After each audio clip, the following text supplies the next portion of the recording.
Hello, everybody. We're back again today with our next installment of Classic Album Song Ranking. Sam St. John's here with me, and today our special guest is Gary, Physical Format Rock and Roll. Great to have him with us. One of the best guys out there. Gary and I have done many videos together, especially last year. He was one of the first guys to hit me up and say, let's collaborate on something. We did a Springsteen, we did the Stones, we did the Kinks. That's because I love you, Rich Strickland. Yeah, here we go. We did Led Zeppelin. We did a bunch of stuff, and it's great to have him back. I think it's the first time that Sam and Gary have collaborated, if I'm not mistaken. Is it? We were on one other time. One other time. Yeah, anyway, we've done a couple other things. It's Led Zeppelin. He was on Thursday night, right? I was on Thursday night with you all, and then we did a live stream, the three of us. That's right. That's right. Yes. A few weeks ago. Yep. That's right. I remember that. Yeah, that was fun. That was a good time. Anyway, it's Led Zeppelin IV. Everybody knows the album by the arguably the best. There we go. I might as well hold mine up too. We all have it out. Yeah. There it is. A monster of an album. 1971.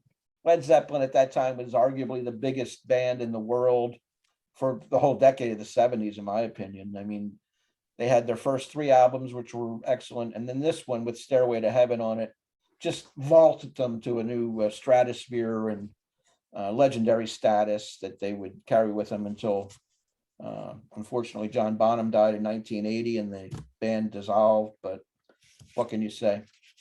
Anyway, great to have everybody here. Let's start with Gary. Led Zeppelin, when did you first get into them? And just a brief. So, Led Zeppelin, you know how like when you're a kid and you're just picking up on the new stuff, whatever is right. The newest thing, so like Led Zeppelin, now it makes no sense, but at that time as a kid, Led Zeppelin seemed like an old band to me. In my mind they were like some hippie band or something. And you'd start hearing the kids that were a few years older, oh no, man, Led Zeppelin's the greatest and all this stuff. And I'm like, I don't know. Finally, because my cousin had talked them up so much. So I bought In Through the Outdoor because that was their new album at the time. And that's normally what I do a lot of times with the band. It's like whatever their newest album is what I'll get. So, that gives you an idea of the time frame it was. And I was I don't know, I think junior high, maybe a freshman, somewhere around in there. Yeah. And I bought that album and I really wasn't that impressed with it. It just sounded, it wasn't rocking as much as I thought it would be. I was, the way people talk, oh man, these guys are, hard rock like Aerosmith or something. And I got that album and I was not impressed. I actually traded it back into the record store. They used to let you do that, back in the day. And yeah. But about a year or so later, I got this album. I went back because, by that time I had heard like Black Dog on the radio, which for some reason I thought that was actually the song Rock and Roll. I don't know why I thought that, but I'd heard it like a couple times. I'm like, oh, maybe I need to give these guys another chance. Went back and bought that, and I've been in love with them ever since. I think so. I was like, it wasn't until I was like 16 when I finally got that. Very cool. How about you, Sam? Yeah, this is another one of those bands that I kind of got into going into college. So 10 years ago ish. And again, I think this was another one of those albums that our library had. I think I talked about this with Aaron on the Back in Black episode. It's one of those albums that they had in the library that, I checked out and burned it to my computer and had, my own playlist of songs. That's what everybody was doing. And again, I knew like the big three songs on here, Black Dog and Rock and Roll and Stairway. But, to listen to it and to hear the more, the folky elements like Battle of Evermore, and then like the heavy blues stuff like, Levee and that sort of thing. It really showcased their whole genre. Because before this you had Zeppelin 1 and 2, which were pretty heavy albums, and then you had Zeppelin III, which is a completely different album than those two. I mean, folky, more mystical country, if you even want to call it country, but a lot more acoustic based. And then this one was kind of a mix up of all those worlds combined in the best form. And then you think that there's a lot more music on this album than there really is. I mean, like you just said, there's only 8 songs, but you think of this album because it's a monster album and you're like, oh, that must have like 15 songs. No, it's got the 8 songs. Yep.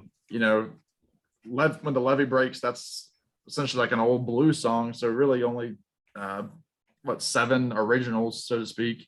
So I mean, to be an album with a cover and 7, you know, and the fact that the cover was one of their biggest live songs, it's a monster. And you know, it's not, I wouldn't say it's my favorite Zeppelin album, but I mean, if I was to tell somebody to get into Zeppelin, I mean, this is the album that I'm gonna, you know, give to them, obviously. Yeah. So, I would say the same thing. It is my favorite. I think it's their best album because it's well-rounded.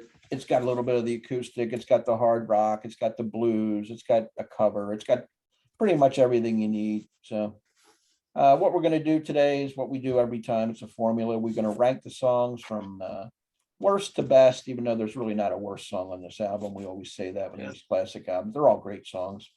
And we're going to go in the order of Gary, Sam, and myself. And at the end, we'll give it a score of 1 to 10. 10 being a masterpiece, 1 being crap, and 5 being mediocre. So we'll get to that. Anyway, Gary, you do the honors. What's your number 8 song, please?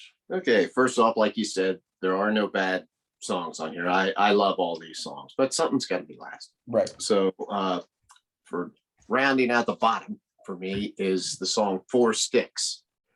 I guess if I had any complaint on the song, it would be that it's a little repetitive in a way that, I mean, not that I like repetitive songs in a way with a good riff, but it gets a little old. I feel like there's one verse too many in that song. When it comes back in and, you know, down, down, down, down, down, down, down, down, down, down, down, you know, it's like, all right. I feel like they could have edited that down just a little bit. It's called 4 Sticks because John Bonham actually had 4 sticks in his hand to try to get a different drum sound. And he was actually having a pretty hard time with that particular song. I love it. I love the part where it goes into that little slightly psychedelic sound that they have to mix in with it. yeah. So I mean, I think it's a great song. It just could have been edited just a little bit. Very good. Yeah. It's my last one too, and yeah, to go off on that whole psychedelic, back that whole like brown, it's kind of, it's like it doesn't mix with the rest of the song, but it works. And you know, it just, again, this whole album is, you know, Robert Plant is full on. He's full on in like the Tolkien world with his lyrics. I mean, he kind of he dipped into that, you know, with on Zeppelin II a little bit, but this one, I mean, a couple of songs on here are inspired by, you know, The Hobbit and Lord of the Rings and all that stuff. But a line that I like in the song is when he says, when the owls cry in the night, and baby, when the pines begin to cry, oh baby, how do you feel? If the river runs dry, baby, how do you feel? Just, I mean, Robert Plant is probably underappreciated as a songwriter. I mean, he was very, very well read, still is. I mean, his stuff is still, you have to think about it. It's completely different music now, but you really have to think about his lyrics. And you know, to be the type of singer that he is, on top of that, he's just a powerhouse. But yeah, it's the out of the 8, it's number 8 for me. Similar reasons like Gary said. It's like 4 minutes and 40 seconds or something like that, but it could have been about 4 minutes and been good. So yeah, it's number 8 for me. Yeah, it's number 8 for me too. I can't believe we hit a home run on the first try. But anyway, yeah, for the reasons you gave, it's kind of the deepest cut on the album. I don't think I've ever heard this song on the radio, where the other 7 get a fair amount of radio play, at least in the area I live. It's cool. It's more like a jam session to me than an actual song. That's the way it comes across. Kind of experimental in a way with the four sticks, so to speak, 2 in each hand. doesn't really have a chorus or a hook. It has that riff, you know, that Gary mentioned. But to me, it's the least effective song on the album. The other 7, I would say, are really, really strong, and this one's a notch below for me. Yeah. All right. I think you made a good point, Sam, about Robert Plant as a lyricist. Definitely. Kind of underappreciated because, you know, I think sometimes people just throw him in with, you know, just singing nonsensical type things, which sometimes they do sound nonsensical. But I also feel like he managed to do a good job of, you know, he could do songs where, you know, they took lines from old blues songs and, you know, he could sing this real crass kind of stuff. But then he also had songs where you had to think a little bit. And like those lines that you just, you know, recited off of that. I mean, there's probably a lot of people like, oh, well, shit, I never knew it said that. Yeah, Yeah, exactly. he does have a lot going on in his songs. Yeah, that's a good point. Okay, my number 7 would be, and you know, this is crazy that I'm putting this here as I'm looking at this list. I love this, but anyway, Battle of Evermore, which I think it's a great song. You know, I like that they have what's the name, Sandy Denny, and they're doing a duet with Robert Plant, and those voices just mix so well. I love that. The vocals on this, you know, they're exquisite, and I like the mandolin that's thrown in there to go along with the guitar. I mean, you know, John Paul Jones is like the unheralded hero of Led Zeppelin, because the guy could play anything. Yeah. And he's just a guy, you know, oh, you want me to be in the background? That's cool. Yeah. You know, I'm cool. You know, Robert Plant, Jimmy Page, you guys be up there. That's cool. What do you want me to play on this song? Keyboards? No problem. Yeah. Okay, here's a bass. Here's mandolin. What's next? You know, I mean, he could do whatever. Yeah. And Jimmy Page has, you know, he's like that to an extent too. I mean, he could, you know, he plays more than just guitar. And I think Jimmy Page is probably Jimmy Page might be my favorite guitar player of all time. I don't think he's the most proficient guitar. Like, I think Jeff Beck smokes him. Like if you're just talking leads or whatnot, but Jimmy Page can construct a song. And to me, that's his biggest, you know, his biggest asset is the way he puts songs together. And, you know, I think Battle of Evermore is an example of that. I just think it's a fantastic song. I don't, you know, it's at number 7 just because somebody's got to be there. And I picked that one. And, you know, it's, once again, it has lyrics that you kind of get out of them, whatever you want to get out of them. Right. But I think that's a lot on this album, actually. Yeah. But it's a good song. So that's my number 7.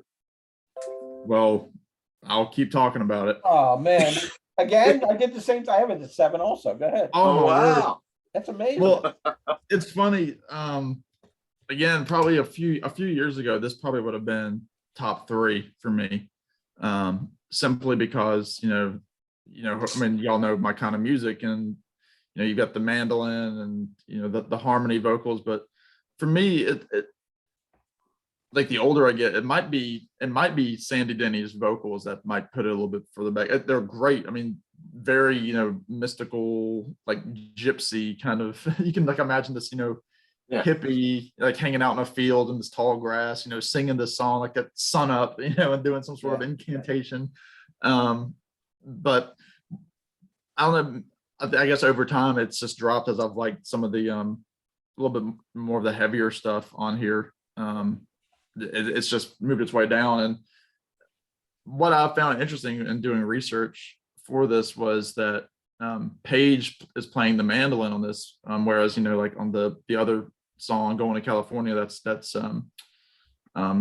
JPJ. But from what I understand, they were just fiddling around with the song, and Robert Plant kind of was coming up with this on the spot. Jimmy Page had never really played mandolin before. He was kind of making up his own chords, as you know, the great Jimmy Page can do, and started playing those chords. And it's just that kind of like that drony sound in the mandolin, like that kind of it's, I mean, you can tell if he's an electric guitar player playing a mandolin once you know that. I mean, it's just the music is beautiful. And I want to say on this reissue, the Jimmy Page reissues that came out, I think there's just an instrumental version on this, and at least I've heard instrumental version of it before. Actually, I want to say on the documentary It Might Get Loud, Jimmy Page is playing like outside of like this, like, I don't know, this estate, and he's playing the mandolin, this song. But anyway, it's a beautiful song. So I'm kind of surprised that it's number 7 too, Gary, but it is. Yeah, it's number 7 for me as well. I like the duet between Plant and Sandy Denny. Of course, she's from Fairport Convention. Sort of transports you back in time, a mythological vibe to it, which is interesting, as opposed to some of the heavier, flat out rock songs they have on this album. This is different, but I like that transport. I love the mandolin and the folky acoustic playing that goes along with it. And what can I say? It's always been probably number 7 for me, because I do like the rock tunes a little bit better, and I like one other acoustic song higher as well. Yeah, I think I like the fact it gets very dramatic sounding too, though. Oh yeah, no doubt. Yeah, really builds. That whole like, but bring it back at the end where he's just Yeah, that's cool. Yeah, that's like probably one of my favorite parts of that song, actually. Yeah. But Very good. all right, we are on to number 6, and who knows? Maybe this is where I lose Rich. I think Break the mold. Yeah, I think I'm going with rock and roll Ooh. on this one. Not that I don't love the song. It's just that it's I mean, it's just basic. It came from a jam session. They were playing a Little Richard song, and they transformed it into this. And so, I mean, it's not like it's this amazing, wow, how did they ever come up with this? I mean, it's like, well, let's play like a 50s sounding kind of song. Not that it doesn't rock. I mean, it does. And of course, it's got that fantastic Bonham drum opening and closing. That's probably my favorite parts of the song is the opening and the closing. And everything in between is it's great. It's just a great, simple rocking song. I mean, it can't be that hard because I can play quite a bit of it on guitar. So that's how I know a song is not complicated. If I can figure out how to play part of it. Can't get any more honest than that. That's honesty right there, man. Although it does require me to use a pinky when I play it. So that's always, that's a little more tricky when you're getting the notes in there. But anyway, I mean, we all know the song, and it's just maybe probably the fact that I've heard it so much. Yeah. To be honest with you, when I first re-listened to this, because this is not an album that I get out as much. Out of my Led Zeppelin stuff, because I've heard it so much. There's so much of it that's, every time you used to go to a party and stuff, somebody's throwing that on, but it's always on the radio and stuff. But at first, when I was first listening, I thought, yeah, that's going to be my last song. That's going to be at the bottom. And my wife was, she was listening because I was playing it in the car. I was playing the CD, and she's like, oh, that can't be your last one. You're just doing that. You're just saying that to try to be difficult or whatever. Be a hipster. Yeah, exactly. Trying to say, oh, well, no, I don't really, and so I kind of had to go back a little bit and just re-examine it and say, yeah, it is a good rocking song. And upon my initial hearing, listening of this, I like this song better than I did these other two. Yeah. But to me, I just like all the others. better, Yeah. better on Yeah. the album, but still great song. Yep, that's what it comes down to. You got to slot them in there somewhere. So that's It's good one of it's explanation. one of the few Led Zeppelin songs that you will hear a bar band play.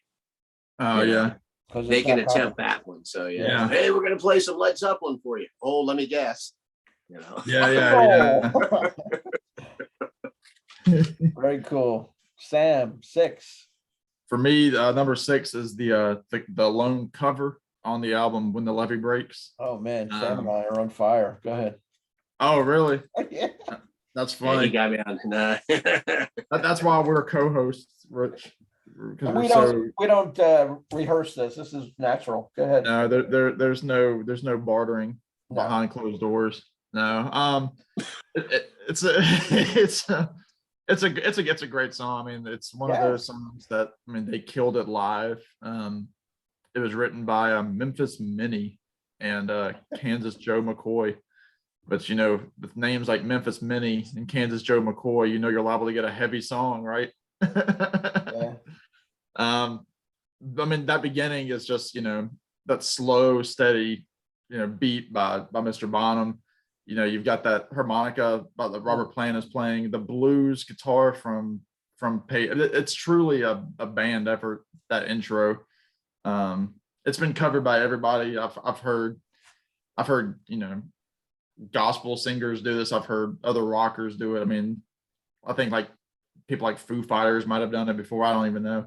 But I think this is one that I remember they talk about, one of those documentaries that it was in the Headley Grange mansion that they were hanging out in, and that's where Bonham set up the drums in that main lobby, and they had the microphones hanging down, and they were just getting that echo chamber sound because he was having trouble getting a sound that he liked. And they had some interesting studio tactics, similar to the Beatles, but a little bit more do it yourself kind of thing. But it's a killer song. I mean, it's grown on me more that I've heard this. I think because I just ranked this album back in February on Larry's live stream, and I think this might have been the last song on my list at that point. So it's moved up, you know, 3 notches. So it's number 6 today.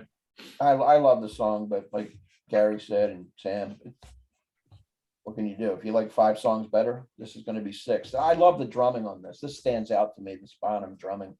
That's killer stuff. It's very bluesy. The harmonica is definitely an asset. It's definitely hard rock meeting the blues. That Mississippi, or was it Memphis Minnie and Kansas Joe McCoy, 1929, I think was the year on that. I mean, you're going back almost 100 years. And 100 years now, it was probably 50 years when they did it, but still. Good stuff. Just as pure music, it probably deserves to be higher, but I have some favorites that I'm a little bit more prejudiced towards, and that's why it's where it is. But I know Gary's probably going to have that one pretty high. That seems like more his vibe than ours. Yes, Gary will have it a lot. I knew it.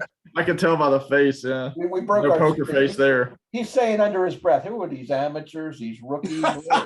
Yeah. Just Anyway. happy to be here, folks. We're in the top 5. That was quick. Yeah, it was. Well, when you only got 8 songs. That's it. But you know what? That's okay. I mean, these 8 songs make a perfect length for this album. I think so. You know, I think the problem with the whole, you know, CD generation is they made all the albums too damn long. And they're bloated. And yeah, for sure. Yeah, it's like, well, we've got 15 songs. Let's put them all on there. As opposed to saying, you know what? Let's take the 10 best songs. Right. And let's make a great album. Instead of a really good album with some songs that you're like, you know, by the time it's done, you're like, Jesus, that took forever. Yep. Yeah. I was just talking about that today about not to get off topic, but I was talking about Beck. He's a prime example where like you listen to a Beck album, you're like 30 minutes in, you're like, okay, I can get into this. And then like another 20 minutes goes by, you're like, man, like was this? Yeah, I mean, that was the 90s. Yeah. Yeah, I mean, it really was. So many bands, it's like, oh, well, let's just everything we did, let's put it on here. You know, I don't know. Even artists that I like fell into that Yeah. trap. Oh yeah. Oh yeah. You know, Yeah, the definitely. Springsteens and the Pettys, they all had albums in the 90s that were way too long in my opinion. Totally. That was one of Springsteen's problems. Yeah. I think it's like, no, man, just let the cream rise Right. to the top and save the others for these deluxe super box sets. That's right. You know? That's To exactly pay for right. your retirement. Yeah. Yeah. Okay, we're back. Number 5, Misty Mountain Hop Ooh. is what I've got. Do I love the song? Yeah, I do, you know. But you know, it's I don't know, you know, kind of like Sam said, you know, you know, if we would have done this last year, who knows? I might have felt different, because I know there's been times where, you know, this song I just thought was it, man, you know, but for whatever reason, going back through it again, it just did not that it wasn't great. You know, I love the drums in it, and I like the keyboard going along with it and everything, but it just didn't quite strike me as much as some of the other songs. I love the lyrics in it, you know, the whole hippie, total hippie vibe in this song, man. You know, Robert Plant sounds great on it.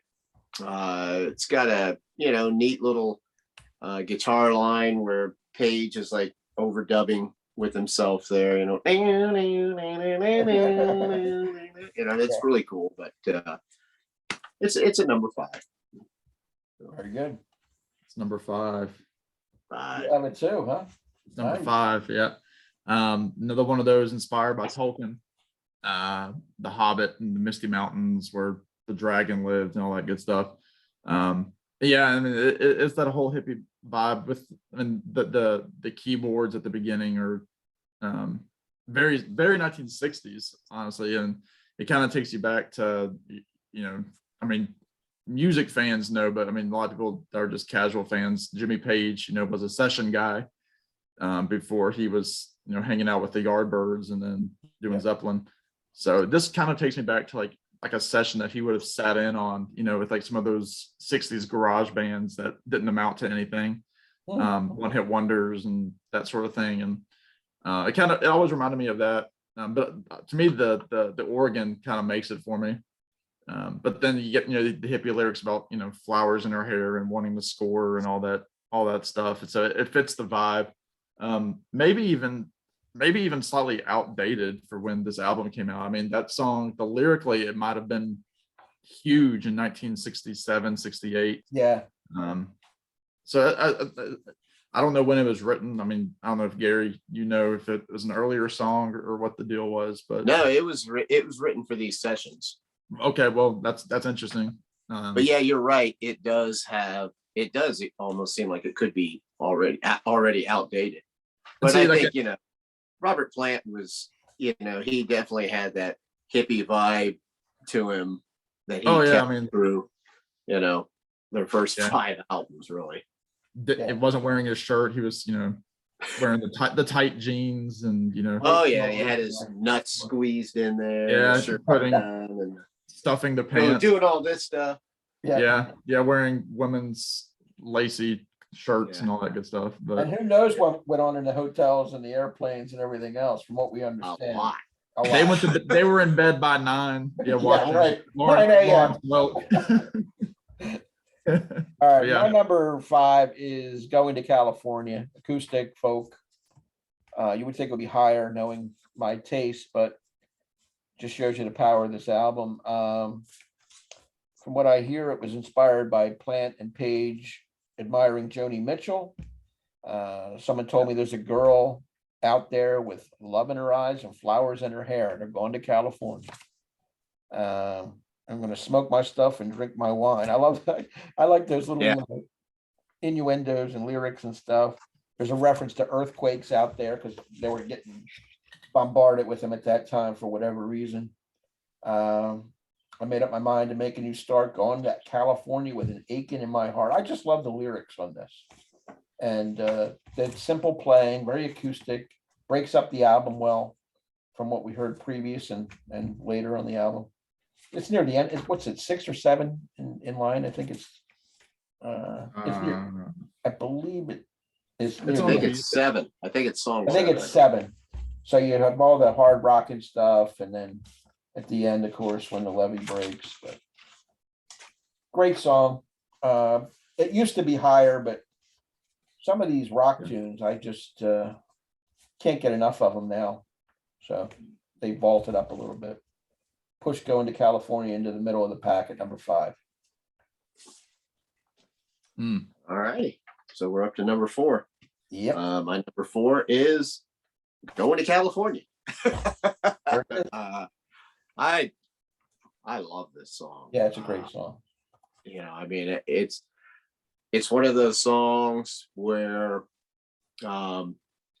almost regardless of whatever mood I'm in, I can listen to it. You know, I mean, even if I'm in a rocking mood, you know, I can still listen to that song. Yeah. And, you know, for like a little break, and just you know, those lyrics, all those lyrics that you were just reciting there. I mean, I love that. I'm going to California with an aching in my heart. Yep. Da, da, da, da. Yeah. It's just great. And the way the guitar, it almost has like a swirling kind of sound going on to it. And you know, in this one, Robert Plant gets to sing a little bit lower at times and then go up high, and you know, the show is a little bit more vocal range, because like sometimes he's just singing really high all the time. Yeah. And you know, this is one he actually just gets to sing. And it's just a beautiful song. I love it.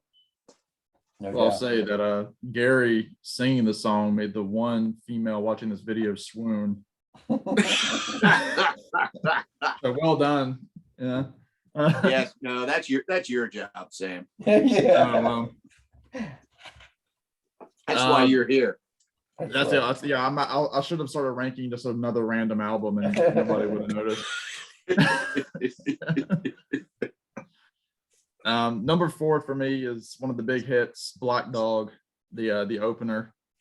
One of the best openers, you know, ever in the classic rock era.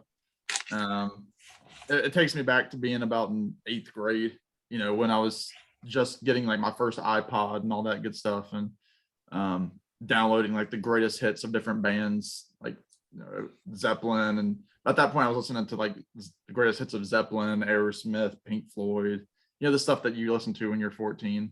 And I just remember this one being one of those songs. But that whole like that loop at the beginning, just to start it, I'm sure, you know, I don't remember the first time I heard this album, but I'm assuming that, you know, the Zeppelin fans, when they first heard that was so different. Just that whole like whoa, whoa, whoa, whoa, whoa, and then like the quiet, and then Plant's soaring vocals right into it, and then the off time signature of Bonham on the drums versus everything else. Yeah, I mean, it's incredible. That's one of those songs that you know, drummers say that it's one of the hardest ones to play, just because you're going at that different, that boom, boom, the pop, like while everything else is going faster. It's unbelievable. That whole, you know, last line of, you know, I don't know, but I've been told big-legged woman ain't got no soul. It's one of the best lines. I love it. It's one of the best lines ever, because the way that he says it, and you know, there's no music playing. It's a near perfect Zeppelin song. I mean, it's one of those signature tunes that, you know, you have to know if you're going to get into Zeppelin. So it's number 4. I don't know why, but it is. Very good. My number 4 is one that Gary mentioned, Rock and Roll.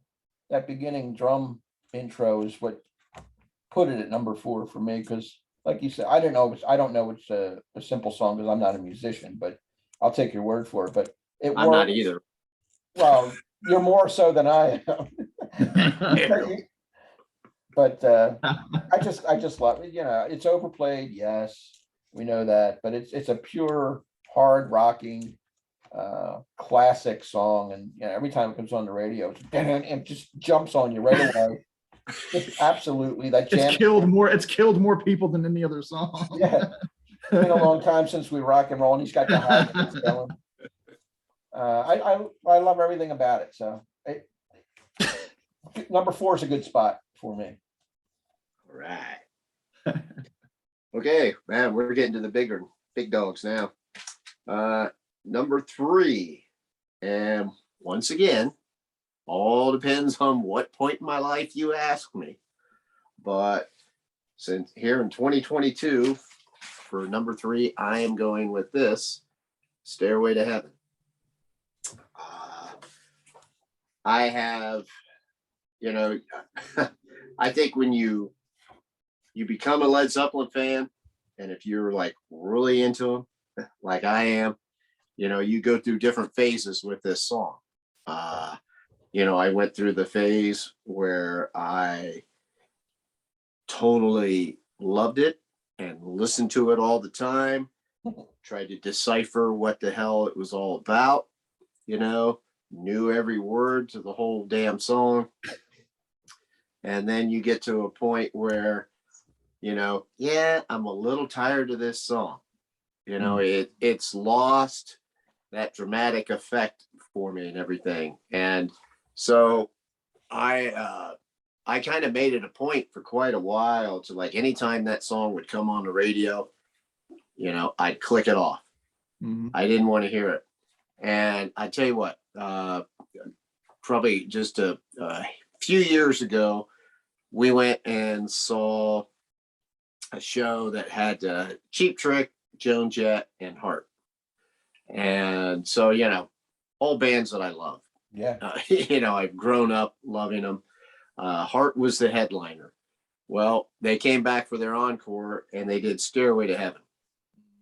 And I don't know if you saw them at the Kennedy honors doing that, but, you know, if anybody else can do this song, it's them.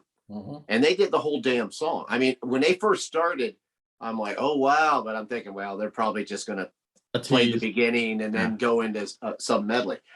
No, man, they did the whole song. And when they finished and they were done, you know, and it was good night, I just sat there in my chair and I was just like, you know, first of all, it was hot. You know, it was in the summer. And I was just exhausted. And I wasn't even really paying attention to what I'm doing. And my wife is like, she looks at me and she goes, "Are you crying?" And I go, "What?" And I go, "No, I'm not crying." But it became emotional to me again. The song had a meaning to me. But it wasn't just the song itself. For some reason now it becomes this thing where it represents like my feeling of being 16 and you know, me and my best friend listening to this song and just, you know, going on from there. And it just all of a sudden, I don't know, it just started encompassing more. And I, you know, went back and listened to it and you're like, you know, this is just so fantastic the way this song builds. And, you know, it starts out really slow and just keeps adding to it, you know, and then when those drums finally come in, doom, doom, doom, doom, you know, if there's a bustle in your hedgerow, don't be alarmed now. You know, I mean, it's just, and then by the time it ends, you know, when it after that solo finishes and John Bonham goes, when they go, as we wind on down the road, and it's just like, holy shit, you know, this is just fucking awesome. You know, I mean, it's like all of a sudden, you know, the clouds have parted and you know, here comes the Stairway to Heaven coming down, and there's Jimmy Page on top of a mountain playing, and it's just like this whole amazing epic song. It's just amazing. I mean, I still have to fight the whole overkill on it. You know, that's the only reason it's not number 1, is because I have to get away from the song for a while because it's been played to death so many times that, you know, like anything, like, you know, Hotel California, whatever, any of those big epic songs that if you hear it every damn time you get in your car, you know, it's like, all right, you know, you have to try to get back to that, you know, when you heard the song, you know, how you originally felt about the song. And I hate the fact when, you know, that gets taken away from you. and Yeah. you have to go back to it. And, you know, I got back to it.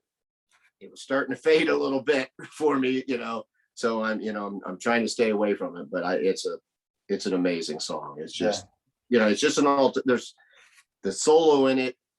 It is a constructed solo that is amazing. You know, sometimes Jimmy solos are more just kind of a riff type thing, and this was an obviously constructed solo.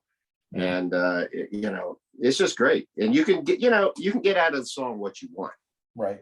I mean, you know, I have my own feelings about the song. You guys maybe even never gave a shit about what this song means or anything, you know. I mean, that's fine too. But you know, I guarantee it, if all three of us, if you would go through these lyrics and think maybe in your mind what it means, we might all interpret it differently. And there's nothing wrong with that. I think that's kind of cool with songs a lot of time, you know. So Very good. Yep. Well said. Yeah. Excellent. Nobel Prize, ladies and gentlemen, of the VC. That makes our Hall of Fame segment so far for me. Wait a Gary, minute, do we have such a thing? We're going to. We're going to nominate Okay. you. Gary's wife is off camera with the cue cards. He just read all that off, you know. I did. That was Thank you, very honey. Yeah. Well, it's number 3 for me as well. Wow. Oh wow. Wow. It is, yeah. It a lot of the same reasons. I mean, the whole idea of like classic rock, I mean, that's almost becoming a phrase that's non-existent anymore, because I mean, you hear classic rock stations and then you're hearing like Three Doors Down now, you know, and crap like that, like Kryptonite, stuff like that, Shine Down and all that nonsense. So classic rock, take what you want. But for me, if, you know, in the whole pantheon, this is the song that is the epitome of classic rock. It's the song that they would put in the dictionary, you know, over Bohemian Rhapsody, over Hotel California. This is the song that's going to take that mountaintop. And those other songs, because they're in that same, you know, over 5 minute, 6 minute epic songs that everybody knows and sings the words to. And, you know, obviously, you know, when you're a guitarist and you're trying to pretend like you're a rocker, you try to learn Stairway to Heaven. Especially if you're an acoustic player like me. I mean, the first guitar I had, actually the guitar that I had from the time that I was about 12 until my sophomore year of college was just a nylon string guitar. And so that song actually worked pretty well on the classical guitar. And, you know, of course, you see Page doing this live, and he's got like the acoustic guitar with the other guitar strapped onto him. And kind of like Gary was saying, I mean, this is that song that Robert Plant hates to remember, but, you know, he wouldn't really be where he is without it, kind of thing. And No. I mean, he's done interviews about it. He doesn't sing it ever. I think the last time he did it was at the 2007 reunion. I mean, because he does some of these other songs. I mean, he does Black Dog, he does Rock and Roll, he does Kashmir. He still does some Zeppelin songs, but this one, it's just, he says he's not in that headspace of where he was when he was, you know, 22, 23 years old when he wrote it. But I mean, it's an epic song. It's one of those, like Gary said, you know, some days of my life I hear it on the radio and I'm like, it's not happening, and I'll turn it, you know, to classical or something, like to completely cleanse my palate from it. But then there are some days I hear it, like especially if I started at the beginning. Like a lot of times you'll jump into the station and you're hearing that solo and you're like, I can't get to that point yet. It's not the build up. It's like starting, you know, Star Wars in the middle of the movie. You can't do it. But it's number 3 today. I mean, it's possibly their greatest song. I mean, legitimately, it's probably their greatest song. But for my favorites at this moment in time, it's number 3. Yeah, well, we'll get to that when we get to it, but it is epic. It is their greatest song. You have to separate sometimes favorite from epic and monster songs. That's the way I do it anyway, but I understand the burnout factor of it. And you do go through stages. I do that with the Eagles in Hotel California. Like I love the band, but that's just grossly, they can't think of another Eagles song to play on the radio. It's like every single time that one's coming on. It's unbelievable. Take it easy, you know. Yeah, that's another. That's a deep cut. Yeah. Yeah. Well, Desperado's a deep cut now, and it didn't used to be that way. Yeah. Anyway, you're right. my number three is Misty Mountain Hop. Gary Wow. mentioned it earlier. I love the song. I like that whole vibe, that hippie flowers in the hair. What, you know, the staccato vocal, walking in the park just the other day. What do you think I saw? Crowds of people sitting in the grass with flowers in their hair, and then he screeches a little bit and it does that Robert Plant vocal. Walking. I can't do it, but you know what I'm saying.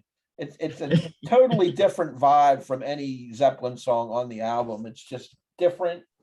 They use it in Almost Famous, the movie, to a nice degree too, where they're in Central Park and running around and stuff, and it's sort of the hippies on the loose in the big city. And from what I understand, this was actually Plant's reaction to a 1968 gathering in Hyde Park in London to legalize pot, a rally there. And he just remembered that. And when the song, it took stages to get to that point, it shows up in 71. But he was at that event. People were smoking, getting high, and trying to legalize pot, more freedom, this and that. And that's basically what the song's about. And you can feel that in the music. So number three for me. Wow. Cool. It's a good showing. A good show. All right, number two. Here it comes. Number two would be child, the way you shake that thing, gonna make you burn, gonna make you stand. There it is. What Sam said an awful lot about it, about that song. And you brought up a good point, which is what always amazed me, because with Led Zeppelin, like I said, I got into them when I was about 16. And then they just became my favorite band over the next few years. So it was just everything, Led Zeppelin, and me and my friends, and, we're just getting drunk or whatever. And we're getting into these heavy discussions about Led Zeppelin, and Black Dog was one of them. It's like, how could they do this, man? How hard would this be to play? Can you imagine trying to learn this thing? Which is true. I mean, I can just see Jimmy Page going, hey guys, I got this riff. And John Bonham's like, probably following along at first. I'm sure he's going da da da da da da da da, and then he's like, wait a minute, what am I supposed to do here? That had to be a hard one to get the timing one. That's what I used to just be so amazed every time I'd hear that song, and I'd think, God, the timing on this is amazing that they can do this. Of course, anytime you see footage of them playing it live, it never sounds quite as good as that studio version, because Robert Plant's just up here in the stratosphere singing that sucker. It's not like night after night you're going to be able to get up there and do that. But they still did a pretty good job of it. I noticed sometimes I've watched different things where they don't do the entire song. They do parts of it or whatever. But it's so iconic. I mean, just everybody knows that first line, and like you say, you hear that hey mom. It's just like everybody tries to sing along with it, right? Nobody can. And that guitar just has a odd sound to it too at times. I mean, like the soloing and everything, it's like kind of real that sound. I assume he's got a Les Paul he's using there. I don't know. It's just an amazing song that is, it's like a blues song on steroids, Mm-hmm. And I mean, all the lines are basically stuff that Robert Plant probably stole a line here, stole one there, made some up, like all the best do. And it's just, you mentioned Stairway to Heaven being the definition of classic rock. Well, probably Black Dog is the definition also of like a harder one. And how many bands have tried to steal that sound? Yeah. You know, that whole, you know, getting somebody singing the line and then playing it, you know, and Yeah. getting a real high pitched singer. Yeah, but nobody does it like Led Zeppelin. So Yeah. that's my number 2. Very good. Your falsetto gave me the idea if Frankie Valli could do a tribute album to Led Zeppelin. Woo! Imagine him doing Black Dog at 85 years old. I can't even imagine. Well, I can imagine, but you know, I ain't paying to not see will I it. go there. No, Number 2 for me is the song that Gary crapped on. I'm kidding. Rock and Roll. It's like Gary said, this is the one that you're gonna hear. You're gonna hear the bar bands play the song, Yeah. and you know they're gonna think like, oh, you know, we're playing Zeppelin, like you said. That's perfect. Because I mean, you know, a 50s tribute band could play this song. No offense to Zeppelin, but I'm saying, you know, like it's those chords. You know, just slow it down a little bit, and you've got a lot of the same kind of chords that were in the 50s songs, Little Richard and you know, Eddie Cochran and all those guys. So it's, I mean, not much more to say about it. I love the whole end of him going, you know, ooh yeah, like that. yeah. And then of course, like you said, the ending, you know, been around lonely, and he kind of says lonely a couple extra times, and then it's then that silence, and then boom, and then just go to town. And then like the big finish of just the cymbals and, you know, the whole decor. It's just a fantastic song. I mean, it really is. And that's one of those, again, it's on the radio a ton. Yeah. So I'm actually surprised I have it so far down, but I mean, it's a rocker, and yeah, it's what can you say? Yeah, you can't deny it's a great song. No. All of these songs are. They really are. Yeah. When you break them down, they're all really top notch. My number 2 is Black Dog, like Gary. Just a heavy kick-ass rock and roll song. I mean, it's classic Led Zeppelin. If it wasn't for Stairway and the epic nature of it, this song would personify Led Zeppelin to me more than almost anything. It's just so, it's what they do best. I'll say that from the beginning all the way through. And I like the call and response a little bit with the lyrics, because it's, hey, mama said the way you move, gonna make you sweat, gonna make you groove. And then they're responding with instrumental rather than a vocal. And it continues that way through the movie. Every time he says something through the song, you get that, you know, that jam. Just a great hard rock song, more than classic rock. It's almost heavier. It's just bombastic. It's great. And the big leg woman ain't got no soul. I love that line too that Sam mentioned earlier. Great stuff. So that takes us to our big numero uno. We have 3 different songs here. Awesome. Well, obviously you guys saw this song or hear it differently than me, but my favorite song is When the Levee Breaks off of this. It just has so much of what I love in a rocking song. I mean, first off, you know, I mean, I play drums a little bit. I play drums better than I do guitar. I will say that. And you know, every drummer thinks they can play that beat, but they usually screw it up. I mean, because it is like just so John Bonham, and it's the fact of, you know, he's playing it on a single bass drum. That is not a double bass drum that he's playing. But, you know, like you had already mentioned, when they recorded it, he was playing in a separate room that was 3 stories high. Yeah. So he had this, you know, and at Jimmy Page, who very responsible for Led Zeppelin's sound. He knew what he wanted. He didn't always know all the technical stuff, but he came up with ideas where to set mics. He messed with things to get sounds that he wanted. He had the engineers do what he wanted. I mean, he was the producer. He would have an engineer work with him, you know, whether it's Glenn Johns, Eddie Kramer, whoever. But you know, that drum sound is just so iconic. I mean, that opening between that song and Black Dog, there's been so many bands that have just tried to replicate that sound right there. Nobody can quite do it. But the fact that those drums, it starts out the song and it's just like, as soon as you hear those drums, you're like, oh, this is going to be great.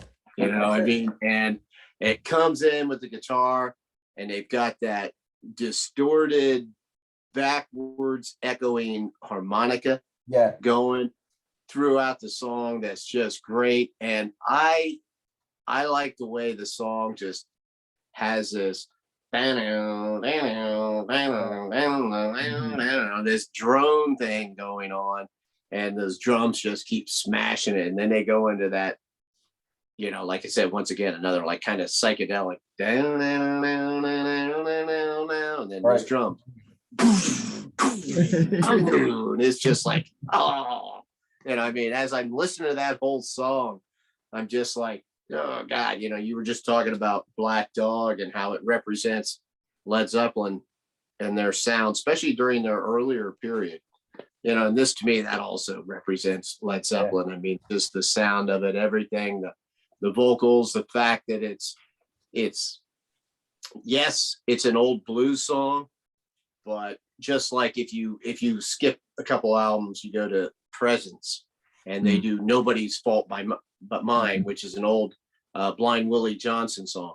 Listen to the original song, then listen to Led Zeppelin's version, and you'd be like, is this even the same song? I mean, the fact when people say, well, Led Zeppelin stole this song from so and so, it's like, it's all they pretty much took was like a few lines out of these songs normally. I mean, they were big fans of Robert Johnson, and John Lee Hooker and all these bands. So like they kind of, I never look at it as like they were stealing stuff so much as like it was almost, an honor. They were honoring these guys. Like, man, we just love this shit. We're gonna take parts of it because we think it sounds cool and macho, and then we're just gonna rock the shit out of it. And to me, that's what they did, and that's what this song is.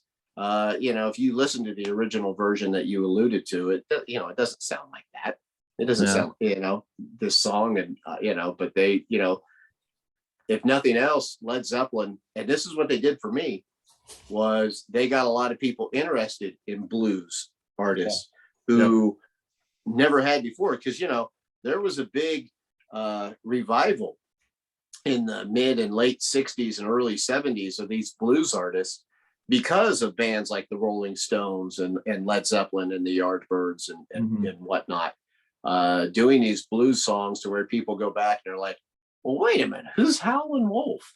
I mean, that's the way I was. I went back and started buying some of these albums. I mean, I bought that original Robert Johnson album that you used to see.